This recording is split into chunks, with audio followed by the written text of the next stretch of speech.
Hi friends, இன்றைக்கி நம்ம பார்க்க போகிற ரெசிபி சிக்கன் வறுவல்.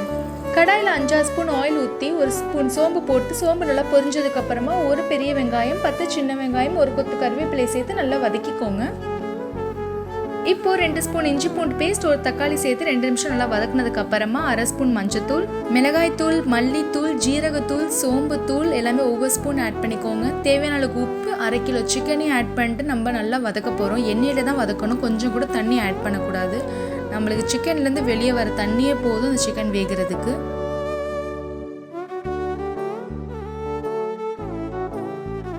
சிக்கன் பாதி வெந்ததுக்கு அப்புறமா ஒரு கை நிறைய பூண்டு சேர்த்துக்கோங்க. சிக்கன் ஒரு 10 நிமிஷத்துல வெந்துடும். அதுக்கு மேலே போச்சுன்னா ரொம்ப ரப்பர் ஆயிரும்.